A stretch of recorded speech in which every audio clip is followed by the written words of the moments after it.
S B L ಒಗಳನ್ನು ಮಾತನಾಡಿಸ್ತಾ ಇದ್ವಿ ನಾವು. ಅವರು ಅನೇಕ ಸಮಸ್ಯೆಗಳನ್ನು ಹೇಳ್ಕೊಳ್ತಾ ಇದ್ದಾರೆ. ಒಂದು ಸಲ ಅಪ್ಲಿಕೇಶನ್ ಫಾರ್ಮ್ ಕೊಟ್ಟ ನಂತರದಲ್ಲಿ ತಿದ್ದುಪಡಿ ಮಾಡ್ತಾರೆ, ವೈಟ್ನರ್ ಹಾಕ್ತಾರೆ, ಮತ್ತೆ ಅದನ್ನು ಕರೆಕ್ಷನ್ ಮಾಡ್ತಾರೆ.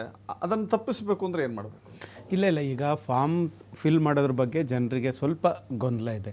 ಇದರಲ್ಲಿ ಫಾರ್ಮ್ ನಾವು ಕೊಟ್ಟ ತಕ್ಷಣವೇ ಈಗೇನು 2025 ಮತದಾರರ ಪಟ್ಟಿಯಲ್ಲಿ ಏನು ಡೀಟೇಲ್ಸ್ ಇದೆ ಸಂಪೂರ್ಣ ಪ್ರಿಂಟ್ ಮಾಡಿಬಿಟ್ಟಿದೆ, ಮೇಲ್ಭಾಗ ಇರುತ್ತೆ.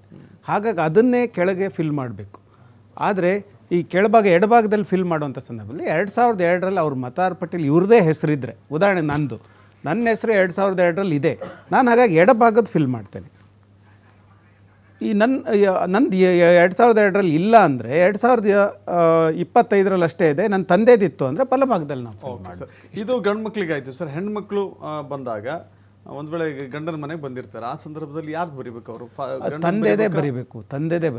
ಓಕೆ, ಹಾಂ, ಯಾಕೆಂದರೆ ಅವರು 2002ರಲ್ಲಿ ಅವರು 2002ರಲ್ಲೇ ಮದುವೆ ಆಗಿತ್ತು ಅಂತ ಅಂದ್ಕೊಳ್ಳಿ ನೀವು. ಹೌದು, ಗಂಡನ ಬರೆಯುವ ಅವಶ್ಯಕತೆ ಬರೋದಿಲ್ವ ಅಲ್ಲಿಗೆ? ಅಲ್ಲ, 2002ರಲ್ಲಿ ಮದುವೆ ಆಗಿದ್ದರೆ ತಂದೆದೇ ಬರೀಬೇಕು.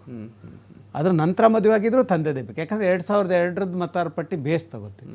ಎಲ್ಲರದ್ದು ತಂದೆ ಮೂಲ ತಗೊಂಡು ನಾವು ಇದು ಎನ್ಯುಮರೇಷನ್ ಮಾಡ್ತಾ ಇರೋದು. ಹಾಗಾಗಿ ಎಲ್ಲರೂ ಅಷ್ಟೇ ಅವ್ರ ತಂದೆ, ಅವರು ಯಾವುದೇ ಊರಲ್ಲಿರಲಿ ಮದುವೆಯಾಗಿ ಬಂದರೆ, ಈಗ ಕೇಳಿದರು ನಾನು ಊರಲ್ಲಿದೆ ನಾನು ಏನು ಮಾಡಲಿ ಅಂತ. ಈಗ ಸದ್ಯಕ್ಕೆ ಅಲ್ಲೇ ಮಾಡ್ಕೊಳ್ಳೋದಿದ್ರೆ ಅಲ್ಲೇ ಫಾರ್ಮ್ ಫಿಲ್ ಮಾಡಿಕೊಡ್ಲಿ, ಆಮೇಲೆ ಶಿಫ್ಟ್ ಮಾಡ್ಕೊಳ್ಳೋಕೆ ಅವಕಾಶ ಇರುತ್ತೆ. ಇಲ್ಲಾಂದರೆ ಅಲ್ಲಿ ಬಿಟ್ಬಿಡಲಿ, ಇಲ್ಲಿ 6 ಸೇರಿಸ್ಬೇಕು. ಆದರೆ ಬರೆಯುವಂಥ ಸಂದರ್ಭದಲ್ಲಿ ತಂದೆದು ಬರೆಯೋದು. ಕೆಲವು ಕಡೆ ಬಿ ಎಲ್ ಒಗಳು ಮನೆಗಳಿಗೆ ಬರ್ತಾ ಇಲ್ಲ, ಮನೆಗಳಿಗೆ ತಲುಪ್ತಾ ಇಲ್ಲ ಅನ್ನುವ ಒಂದು ದೂರುಗಳಿದ್ದಾವೆ. ಈಗ ಈ ರೂರಲ್ ಏರಿಯಾದಲ್ಲಂತೂ ಈ ಥರದ ಸಮಸ್ಯೆಗಳಾಗೋದಿಲ್ಲ. ಈ ಅರ್ಬನ್ ಏರಿಯಾದಲ್ಲಿ ಬೆಂಗಳೂರು ಅಂತ ಮೆಟ್ರೋ ಸಿಟೀಸಲ್ಲಿ ಸ್ವಲ್ಪ ಪ್ರಾಬ್ಲಮ್ ಇರ್ಬೋದು. ಆದರೆ ನಾವಂತೂ 100% ಮನೆಗಳಿಗೆ ರೀಚ್ ಆಗಲೇಬೇಕು ಅಂತ ಪ್ರಯತ್ನ ಮಾಡ್ತಾಯಿದ್ವಿ, ಅದಾಗ್ತಾಯಿದೆ. ಒಂದು ವೇಳೆ ಮತದಾರ ಪಟ್ಟಿ ಅವರು ಬಿ ಎಲ್ ಒ ಬಂದೇ ಇಲ್ಲ, ಟೈಮ್ ಆಗ್ತಾಯಿದೆ ಇನ್ನೂ ಬಂದಿಲ್ಲ, ನಾನು ಮತದಾರ ಪಟ್ಟಿ ಸೇರಿಸಲೇಬೇಕು ಅನ್ನೋಂಥವ್ರು ಹೆಲ್ಪ್ಲೈನ್ ಇದೆ 1950 1950 ಈ ನಂಬರಿಗೆ ಕಾಲ್ ಮಾಡಿದರೆ ಸಾಕು, ನಿಮಗೆ ನಾವು ಬಿ ಎಲ್ ಒಗಳನ್ನು ನಿಮ್ಮ ಮನೆ ಅಡ್ರೆಸ್ಸನ್ನು ಕೇಳಿಕೊಂಡು ನಾವು ಅಲ್ಲಿಗೆ ಕಳಿಸ್ಕೊಡ್ತೀವಿ. ಹಾಗಾಗಿ ಇಲ್ಲ ಅಂದರೆ ಆನ್ಲೈನಲ್ಲಿ ವ್ಯವಸ್ಥೆಯನ್ನು ಇಟ್ಟಿದ್ದೀವಿ, ಆನ್ಲೈನಲ್ಲಿ ಫೀಡ್ ಮಾಡುವ. ಆನ್ಲೈನಾಗಿ ಗೊತ್ತಿರೋ ಅಂಥವ್ರು ECI ವೆಬ್ಸೈಟಿಗೆ ಹೋಗಿ ಎನ್ಯುಮರೇಷನ್ ಫಾರ್ಮ್ ಅಂತ ಕ್ಲಿಕ್ ಮಾಡಿ ಅದನ್ನು ಫಿಲ್ ಮಾಡಿದರೆ ಆಯಿತು. ನಮಗೇನು ಫಾರ್ಮ್ ಕೊಡಲಿಲ್ಲ ಅಂದರೂ ಪರವಾಗಿಲ್ಲ, ನಾವು ಅದನ್ನೇ ತಗೊಂಡು ನಾವು ಮತದಾರ ಪಟ್ಟಿಯಲ್ಲಿ ಸೇರ್ಪಡೆ ಮಾಡ್ತೀವಿ. ಈ 2 ಮಾರ್ಗಗಳನ್ನು ಬಳಸ್ಬೋದು. ಓಕೆ, ಈಗ ಹನುಮಂತರಾಯಪ್ಪ ಅಂತ ಹೇಳಿ ಬೆಂಗಳೂರಿಂದ ಫೋನ್ ಮಾಡಿದ್ದಾರೆ. ನಮಸ್ಕಾರ ಹನುಮಂತರಾಯಪ್ಪ ಅವರೇ. ಸರ್ ನಮಸ್ತೆ. ನಮಸ್ತೆ ಜಗದೀಶ್ ಅವರಿದ್ದಾರೆ. ಸರ್ ಜಗದೀಶ್ ಸರ್ ನಮಸ್ತೆ. ನಮಸ್ತೆ, ಹೇಳಿ ಸರ್. ನಮ್ದು ಇವಾಗ ನಾವು ಬೆಂಗಳೂರಿಗೆ ಬಂದು 30 years ಆಗೋಯ್ತು. ಹಾಂ, ನಮ್ದು ಆಂಧ್ರ. ಹೇಳಿ. ಆಂಧ್ರದಲ್ಲಿನೂ ಓಟ್ ಅದು ಸ್ಲಿಪ್ ಕೊಟ್ಟಿದ್ದಾರೆ. ನಾವು ಆಂಧ್ರದಲ್ಲಿ ಬೇಡ, ಬೆಂಗಳೂರಲ್ಲೇ ನಾವು ಫುಲ್ ಡಿಸೈಡ್ ಆಗಿದ್ದೀವಿ. ಅದಕ್ಕೆ ಬೆಂಗಳೂರಲ್ಲಿ ಮಾಡಿಸ್ಬೇಕಾ ಆಂಧ್ರದಲ್ಲಿ ಮಾಡಿಸ್ಬೇಕಾ? ನಮ್ದು ಆಂಧ್ರದಲ್ಲಿ ಗುಣಹಳ್ಳಿ ಅಂತ ನಡಕ್ಷಿರ ತಾಲೂಕು, ತುಮಕೂರು ಡಿಸ್ಟ್ರಿಕ್ಟ್, ಅನಂತಪುರ ಡಿಸ್ಟ್ರಿಕ್ಟ್. ಈಗ ನೀವು ಬೆಂಗಳೂರಲ್ಲಿ ಇರಬೇಕೋ ಆಂಧ್ರದಲ್ಲಿ ಇರಬೇಕಂತ ನೀವೇ ಡಿಸೈಡ್ ಮಾಡಬೇಕು.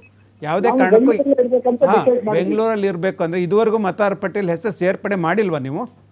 ಮಾಡಿದ್ದೀವಿ, ಸುಮಾರು ಸರಿ ಬೆಂಗಳೂರಲ್ಲಿ ಓಟ್ ಹಾಕಿದ್ದೀವಿ. 2002ರಿಂದ ಸಿಗ್ತಾ ಇಲ್ಲ ನಮಗೆ. ಸುಮಾರು ಸರಿ ಓಟ್ ಹಾಕಿದರೆ ಏನೂ ತೊಂದರೆ ಇಲ್ಲ. ನೀವು 2002 ಇಲ್ಲ ಅಂತಂದರೆ ನಿಮ್ದು ಯಾವುದಾದ್ರೂ ಒಂದು ಡಾಕ್ಯುಮೆಂಟನ್ನು ಹಾಜರುಪಡಿಸಿದ್ರು ಸಾಕಾಗುತ್ತೆ. ಸದ್ಯಕ್ಕೆ ಏನು ಬೇಡ, ಫಾರ್ಮ್ ಫಿಲ್ ಮಾಡಿ ಕೊಡಿ. ಆಂಧ್ರದಲ್ಲೂ ಇದೇ ಸಮಯದಲ್ಲೇ SIR ನಡೀತಾ ಇದೆ, ಅಲ್ಲಿ ಯಾವುದೇ ಕಾರಣಕ್ಕೂ ಫಾರ್ಮನ್ನು ಫಿಲ್ ಮಾಡಿ ಕೊಡಬೇಡಿ. ನೀವು ಇಲ್ಲಿ ಸೇರ್ಪಡೆ ಮಾಡಬೇಕಂದ್ರೆ ಇಲ್ಲೇನು ನಿಮ್ಮ ಮನೆಗೆ ಫಾರ್ಮ್ ಕೊಟ್ಟಿದ್ರೆ ಅದನ್ನು ಫಿಲ್ ಮಾಡಿಕೊಡಿ, ಇಲ್ಲೇ ಸೇರ್ಪಡೆ ಆಗುತ್ತೆ. ಎಸ್, ಧನ್ಯವಾದಗಳು ಹನುಮಂತರಾಯಪ್ಪ ಅವರೇ ಕರೆ ಮಾಡಿದ್ದಕ್ಕೆ. ಹೀಗೆ ಅನೇಕ ಜನ ಡೂಪ್ಲಿಕೇಟ್ಗಳನ್ನು ಹೇಗೆ ಮ್ಯಾನೇಜ್ ಮಾಡಬೇಕು ಅನ್ನೋದೇ ಭಾಳ ದೊಡ್ಡ ಸಮಸ್ಯೆ. ಅಲ್ಲೂ ಇರಬೇಕು ಇಲ್ಲಿರಬೇಕು ಅಂತ ಬಯಸೋಕ್ಕೆ ಸಾಧ್ಯ ಇಲ್ಲ. ಎಲ್ಲಾದರೂ ಒಂದು ಕಡೆ ಮಾತ್ರ ಇರಲಿಕ್ಕೆ ಸಾಧ್ಯನೇ ಇಲ್ಲ. ದೇಶದಲ್ಲಿ ಎಲ್ಲೇ ಒಂದು ಕಡೆಗೆ ಇರಬೇಕು ಅಷ್ಟೇ, ಯಾವುದೇ ಕಾರಣಕ್ಕೂ 2 ಕಡೆ ಇರಬಾರ್ದು. ಹಿಂದೆಲ್ಲ 2 ಕಡೆಗೆ ಇದೆ ಅನ್ನೋ ಕಾರಣಕ್ಕಾಗಿ ಈ SIR ಪ್ರಕ್ರಿಯೆಯನ್ನು ನಾವು ಮಾಡ್ತಾ ಇರೋದು. ಡೂಪ್ಲಿಕೇಟ್ ಇದೆ, ಶಿಫ್ಟ್ ಆಗಿದ್ದಾರೆ, ಡೆತ್ ಆಗಿದ್ದಾರೆ, ಇಂಥವನ್ನ ನಾವು ಎಲಿಮಿನೇಟ್ ಮಾಡಿ ಪಕ್ಕಾ ಮತದಾರ ಪಟ್ಟಿಯನ್ನು ತಯಾರು ಮಾಡುವಂಥದ್ದು SIR ಮುಖ್ಯ ಉದ್ದೇಶ. ಹಾಗಾಗಿ ಈ ಸಂದರ್ಭದಲ್ಲೂ ಯಾರಾದರೂ 2 ಕಡೆಗೆ ಅಪ್ಲಿಕೇಶನ್ ಫಿಲ್ ಮಾಡಿಕೊಟ್ರೆ ನಮಗೆ ಆನ್ಲೈನಲ್ಲಿ ವೆರಿಫಿಕೇಷನ್ ಮಾಡಿದಂಥ ಸಂದರ್ಭದಲ್ಲಿ ಸಿಕ್ಕರೆ ಖಂಡಿತ ಅಂಥವ್ರ ಮೇಲೆ FIR ದಾಖಲಾಗುತ್ತೆ. ಹಾಗಾಗಿ ಯಾರೂ ಸಹ ಆ ಥರದ ಕೆಲಸವನ್ನು ಮಾಡಬೇಡಿ. ನಿಮ್ದು ಯಾವುದೇ ರಾಜ್ಯ ಆಗಿರಲಿ, ಅಲ್ಲಿರಬೇಕೋ ಅಥವಾ ಇಲ್ಲಿರಬೇಕೋ ಫಸ್ಟ್ ಡಿಸೈಡ್ ಮಾಡಿ. ಎಲ್ಲಿರಬೇಕು ಅಂತೀರಿ ಅಲ್ಲಿ ಫಾರ್ಮನ್ನು ಫಿಲ್ ಮಾಡಿಕೊಡಿ ಅಷ್ಟೇ.